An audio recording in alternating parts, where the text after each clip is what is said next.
Quero convidá-los a abrirem comigo suas Bíblias no Salmo de número 119. Abra comigo a Escritura. Salmo de número 119.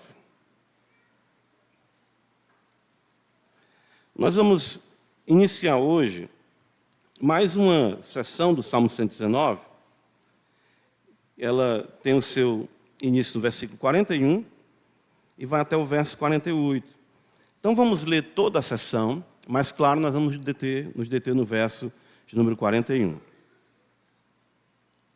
Diz-nos assim, a palavra do Senhor. Salmo 119, verso 41 em diante. Venham também sobre mim as tuas misericórdias, Senhor, e a tua salvação, segundo a tua promessa.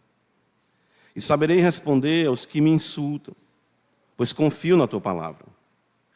Não tire jamais de minha boca a palavra da verdade, pois tenho esperado dos teus juízos. Assim, observarei de contínuo a tua lei, para todo sempre. E andarei com largueza, pois me empenho pelos teus preceitos. Também falarei dos teus testemunhos na presença dos reis, e não me envergonharei. Terei prazer nos teus mandamentos, que amo.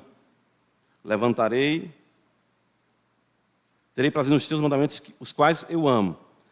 Para os teus mandamentos que amo, levantarei as mãos e meditarei nos teus decretos. Amém. Vamos orar. Senhor, nós te agradecemos, Pai, por tua palavra. Ela é a verdade. E suplicamos o teu favor, Senhor, sobre nossas vidas. Queremos te adorar, ver a tua beleza. De fato, como diz o salmista, levanta-te, Senhor.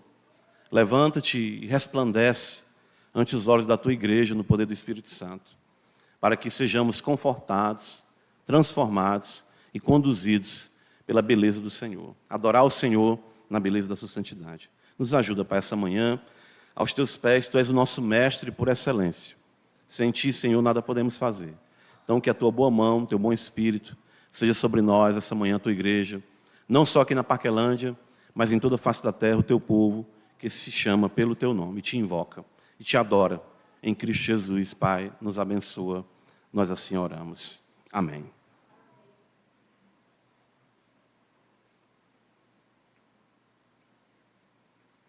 Bem, nós iniciamos aqui mais uma sessão desse salmo maravilhoso, não é? E o que nós podemos aprender dessa feita com o salmista? O que nós podemos aprender nessa nova sessão aqui? Basicamente, o que o salmista vai dizer para nós é que o Senhor é bom. Em segundo lugar, que Ele é o Salvador. E, por fim, que a sua palavra testifica e comunica essas graças. Lembra que no verso anterior, de fato, na sessão anterior, o salmista considerou muito pecado no seu coração. A cobiça, ele pede a Deus que o ajude, que purifique os seus olhos. No verso 37 ele diz isso. E também ele fala que o coração dele tem essa facilidade de se inclinar à cobiça. Então, o que é que ele vai fazer? Né? Como sempre nós temos observado, ele vai orar, ele vai buscar o Senhor. Ele pede ao Senhor que o vivifique, né, de acordo com a sua palavra. Ele está suspirando pelos mandamentos. O verso de número 40, ele fala isso, eis que tenho suspirado. Viver nesse mundo, no paradoxo que existe em nosso ser, de querermos fazer o bem, e encontrarmos a lei, como diz Paulo em Romanos 7, de que o mal habita em mim, isso faz com que nós soframos muito. O crente, de fato, ele sofre com isso. E o que é que ele precisa? O salmista vai se apegar às verdades benditas, ou seja, aquilo que é básico para a sua vida. Então ele diz no verso número 41, venham também sobre mim as tuas misericórdias, Senhor, e a tua salvação. Misericórdia, salvação. Nós poderíamos aqui indagar logo o seguinte, mas o salmista já não era alvo da misericórdia de Deus? Ele já não era um crente? Sim. O salmista já não era salvo? Sim, também. Ele era um homem salvo, era um homem crente. Ele está escrevendo esse texto. Por que então ele diz, venham também sobre mim as tuas misericórdias, Senhor, e a tua salvação segundo a tua promessa? Porque nós precisamos viver de forma mais intensa as mesmas verdades. Ou seja, nós precisamos compreender mais a misericórdia de Deus. Nós precisamos compreender mais a salvação de Deus. Nós precisamos compreender mais a fonte de tudo isso, que é a própria palavra de Deus. Então, por isso que ele não pede aqui algo diferente, ele quer ser vivificado. Ele está abatido, ele sofre com o seu pecado. O que é que eu vou fazer? Vou me voltar para Deus e vou pedir ao Senhor que essas verdades que eu já conheço, elas se apropriem mais intensamente do meu coração, para que eu as viva de forma mais plena. Já citei aqui para os irmãos, eu achei muito belo isso, quando o avô de Spurgeon falou com ele, né? Era pastor, o avô dele, como o pai dele também, e um ministro antigo do Evangelho, um homem que pregava a palavra por mais de 4, 5 décadas. E ele falou para Spurgeon, o que eu tenho vivenciado é que eu tenho experimentado com mais poder as mesmas verdades que eu prego por várias décadas. Ou seja, o crente, ele precisa experimentar mais intensamente aquilo que já é real na sua vida. Então, por isso que ele diz, venham sobre mim as tuas misericórdias e a tua salvação, Senhor. Venham sobre mim. E é isso que nós vamos considerar um pouco aqui essa manhã. As misericórdias do Senhor, em primeiro lugar. Quando nós somos iluminados por Deus, nós percebemos a grandeza dos nossos pecados e o abismo de perdição que existe em nosso coração. Então, o homem, a mulher de Deus, quando eles são confrontados com a santidade de Deus, eles percebem o quanto estão distantes, de quem Deus é. De fato, quando nós comparamos homem com homem, homens com homens, nós podemos até achar pessoas mais justas, mais dedicadas. Mas quando comparamos qualquer homem com Deus, sabemos que os nossos pecados e o nosso coração, de fato, se encontram muito distante. Nós sabemos que somos passíveis de justa condenação. Como crentes, nós temos a certeza disso. Embora salvos, nós sabemos que somente as misericórdias do Senhor, continuamente sobre nossas vidas, é que nos mantém na presença de Deus. E nós passamos a considerar a ira de Deus, a santidade de Deus, como Deus real, como Deus justo, como um Deus poderoso, e isso paira, como diz Paulo em Romanos 1,18, sobre as cabeças dos homens. E o crente, embora a ira de Deus não esteja mais sobre ele, mas ele considera o quanto ele ofende a Deus pelos seus pecados. Então, nós sabemos que pontualmente, quando outrora não conhecíamos a Deus, a graça abundante de Deus nos alcançou em misericórdia. É por isso que Paulo vai dizer em Romanos capítulo 5, que onde abundou o pecado, o que é que acontece? Superabundou a graça. Isso é o quê? Misericórdia. E nós nos alegramos com isso, né? Cantamos a misericórdia. Dizemos, graças a Deus, o Senhor me salvou, apesar de quem eu sou, pecador, homem que não conhecia o Senhor e vivia à mercê das minhas paixões. Mas então, uma vez salvos, né? Uma vez alcançados pela misericórdia, nós nos percebemos ainda pecadores e muito aquém do seu caráter, porque nós continuamos pecando. Ou seja, mesmo salvos, nós continuamos transgredindo. Daí nós vemos mais necessidade de quê? De mais misericórdia. Nós precisamos, de fato, de misericórdia sobre misericórdia. Lamentações de Jeremias, os irmãos conhecem o texto, capítulo 3, o profeta vai dizer assim para nós, percebam. Lamentações, capítulo 3, ele diz assim, palavra do Senhor. Vamos ler a partir do verso 21.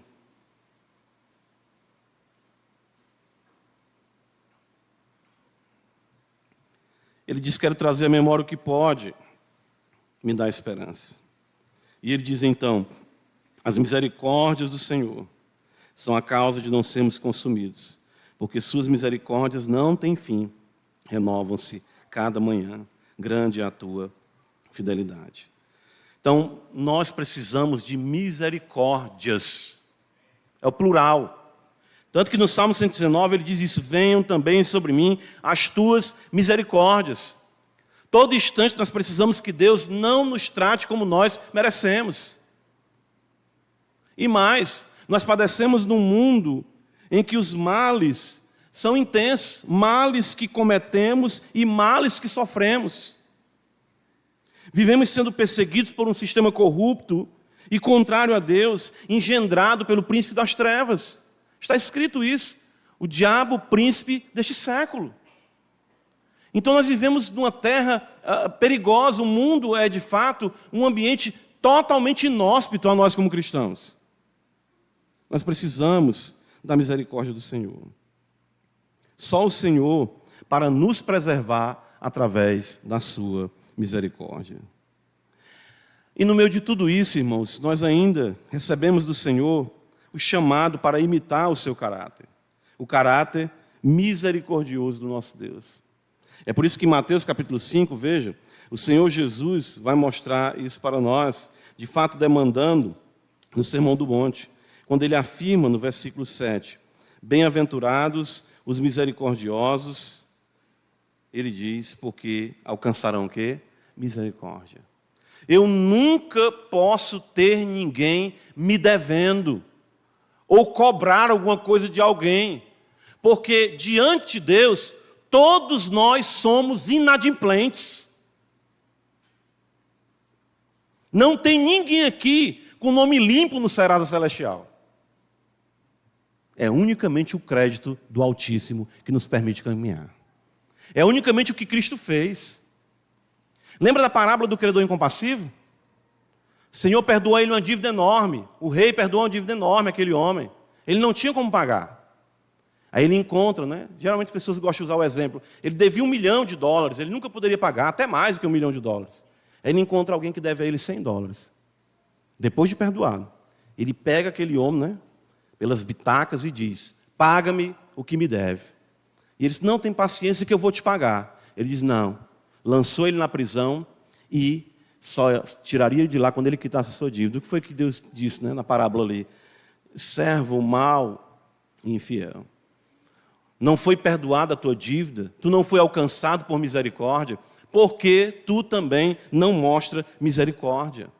E nós temos dificuldade com isso. Por quê? Porque nós somos implacáveis e justiceiros, quando na realidade, todos nós somos devedores. Todos nós. Por isso Jesus fala, bem-aventurados os misericordiosos, porque alcançarão misericórdia. Nós somos alvos de tanta misericórdia todos os dias, ao acordar, na sua mesa. Eu lembro do puritano que dizia, agradeça a Deus pelos lugares à mesa ocupados, porque um dia existirão cadeiras vazias. A esposa, o marido ou os filhos, o alimento que vem à mesa, a roupa que veste o corpo, o ar que respiramos. Tudo que temos, o que somos, tudo é fruto de misericórdia. Nós não merecemos nada. Não existe ninguém diante de Deus colocado no top dos mais importantes. Não. Todos nós somos abençoados pelos méritos de Cristo. Então a palavra de Deus revela para nós isso, que nós somos alvos de misericórdia, mas ainda assim falhamos e devemos dizer, Senhor, tem misericórdia. Tem misericórdia. O fato, irmãos, é que nós precisamos de misericórdia sobre misericórdia. Misericórdia do nosso bom Deus. Por essa razão, o salmista coloca no plural, tuas misericórdias. Tuas misericórdias. Todos os dias, as misericórdias se multiplicam sobre nossas vidas. Todos os dias. Antes de abrirmos os olhos, ela já está acordada. E quando fechamos os nossos olhos, ela continua, as misericórdias continuam com seus olhos abertos, velando sobre nós. Louvado seja Deus por isso. Que essa misericórdia a nós concedida seja também misericórdia transmitida. O grande problema é que nós conseguimos, vamos dizer assim, travar o fluxo da misericórdia no que concerne a sua realidade horizontal. Salmo 119, versículo 41, ele diz, venham também sobre mim as tuas misericórdias, Senhor, e a tua salvação. Como de forma mais poderosa a misericórdia se expressa? Nos salvando. Não existe de forma bênção maior do que o conhecimento de Deus na face de Cristo. A misericórdia se expressa graciosamente na salvação. Por isso que ele diz, venham sobre mim as tuas misericórdias e a tua salvação. Por essa razão, Deus é o Salvador. Por essa razão, Jesus Cristo é o Salvador. Pois nele nós temos a misericórdia de Deus expressa de forma plena. Então eu gosto sempre de trazer isso à memória, né? Nós fomos salvos, nós estamos sendo salvos e nós seremos salvos. Do começo ao fim da nossa vida, pensando na nossa carreira aqui na terra, nós estamos sob a bênção da salvação. Ou seja, em primeiro lugar, nós fomos salvos, Ele nos alcançou em nossas trevas e demonstrou o seu amor quando nem perguntávamos por Ele. Isaías capítulo 65, abre comigo a escritura, veja, está escrito isso, Isaías 65.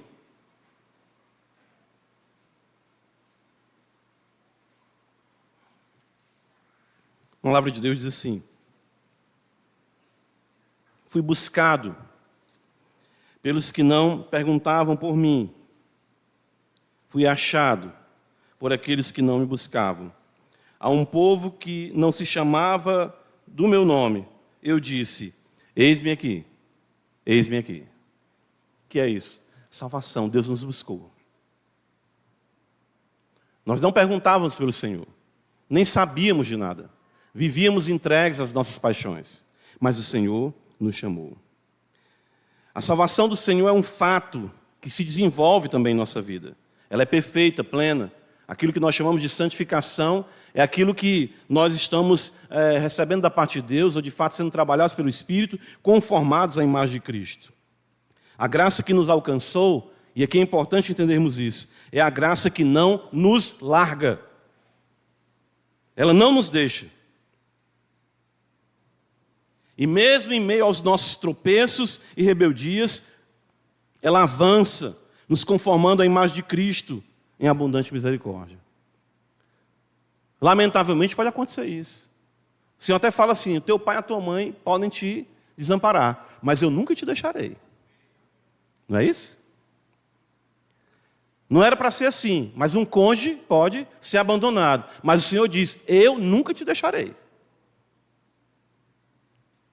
É por isso que a Escritura diz que o Senhor é fiel. Ele é marido fiel.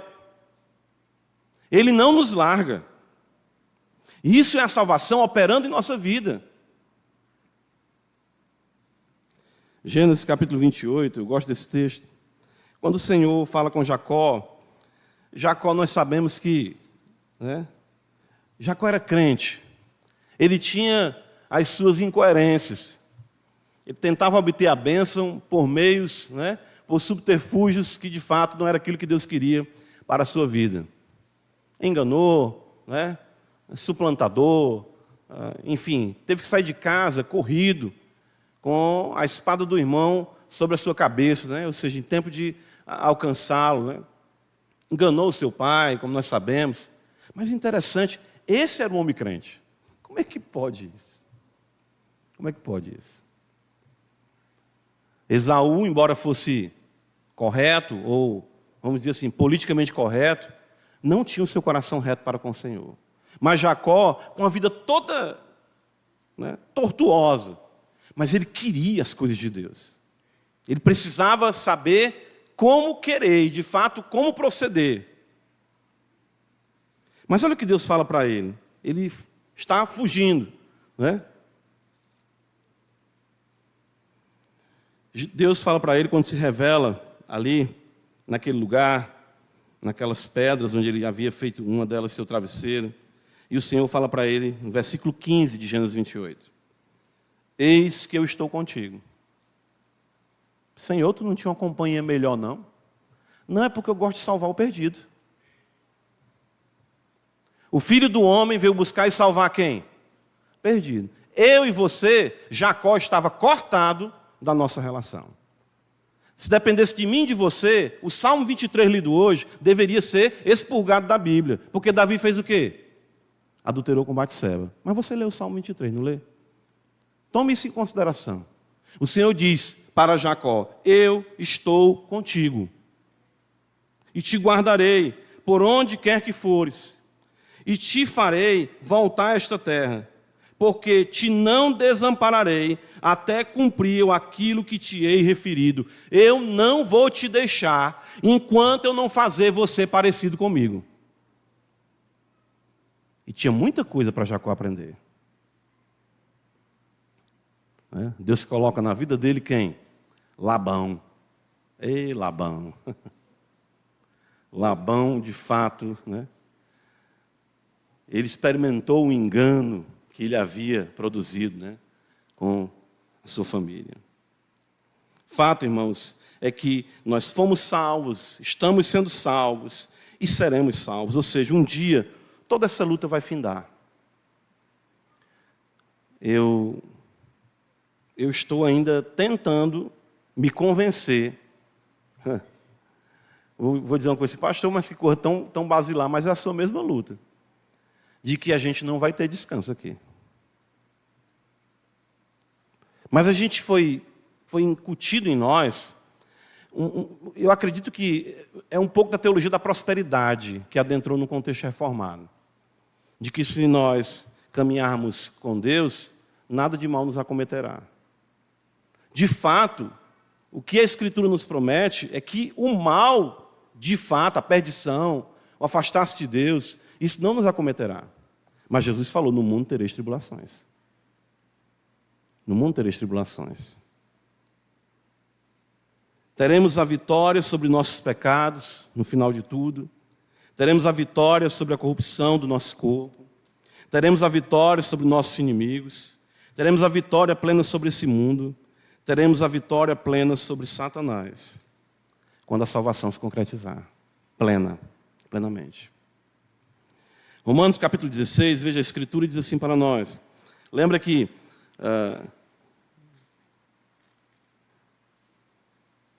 em tempos passados, né? Em outra igreja eu dizia assim, em tempos idos, os irmãos guardaram muito isso aí, pastor, os tempos idos, né? A pessoa tinha aquele negócio, o diabo está debaixo do meu pé. Né? Mas olha o que diz Romanos 16, 20. O pessoal cantava até música e corinho, né? Debaixo do meu pé, né? Debaixo do meu pé, né? Até pulava, né? Alguém aqui está lembrando, né? Dessa coreografia. Romanos 16, 20, Paulo diz, e o Deus da paz, em breve, esmagará debaixo dos vossos pés a Satanás. E eu gosto quando ele diz, a graça de nosso Senhor Jesus seja convosco. Você vai enfrentar, por um pouco de tempo, mas ainda vai enfrentar a fúria de Satanás, a perseguição de Satanás, os meios que Satanás utiliza para trazer danos, individualmente e coletivamente à igreja. Mas o Senhor Jesus diz, de fato Paulo nos diz aqui, a graça do nosso Senhor Jesus vai estar com você. Ou seja, a salvação nunca lhe abandonará. 1 Coríntios capítulo 15, de fato o Salvador nunca lhe abandonará. E a salvação, ela cada vez mais se aperfeiçoará no que concerne à redenção do nosso corpo. 1 Coríntios capítulo 15, verso 24, quando Paulo destaca a ressurreição de Cristo, ele vai dizer assim, de forma muito bela, a partir do verso 24, 1 Coríntios 15, e então virá o fim, quando ele entregar o reino ao Deus e Pai, quando houver destruído todo principado, bem como toda potestade e poder, porque convém que ele reine até que haja posto todos os inimigos debaixo dos pés. O último inimigo a ser destruído é a morte. Então Cristo está reinando e subjugando os seus inimigos. E chegará um dia em que ele será tudo em todos. E aperfeiçoados seremos entregues ao Pai como louvor àquele que fez todas as coisas para a sua glória. Que salvação gloriosa. É por isso que o profeta Jonas diz, no capítulo 2, versículo 9, a salvação pertence ao Senhor. Ele fala isso. Ele a alcançou, o Senhor Deus, ele a está desenvolvendo e ele a concretizará. Então nós temos que orar, né? Tenho feito essa oração esses dias, né? Eu digo, Senhor, salva-me de mim mesmo. Você já orou assim? Senhor, salva-me dos males de dentro. Salva-me da corrupção do meu coração. Salva-nos, Senhor, dos nossos inimigos. Salva-nos, Senhor, do inimigo de nossas almas. Salva-nos para Ti. Então, por isso que o salmista, volta no Salmo 119, verso 41, ele diz, venham também sobre mim as Tuas misericórdias, Senhor, e a Tua salvação. E a fonte? Onde nós podemos obter conhecimento maior dessa misericórdia, dessas misericórdias e da sua salvação? Veja o verso 41, ele diz, segundo a tua promessa, ou seja, segundo a tua palavra. Ele está aqui colocando, quando ele fala segundo a tua lei, segundo o teu preceito, segundo os teus juízos. Então ele diz segundo a tua promessa. 2 Pedro, capítulo 1, veja como o apóstolo Paulo se vale também dessa expressão ao se referir ao todo da palavra de Deus. 2 Pedro, capítulo 1.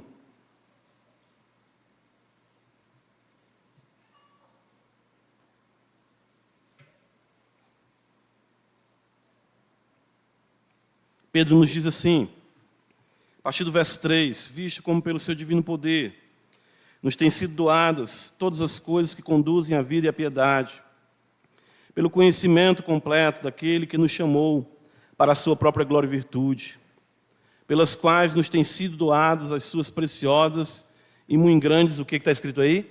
Promessas.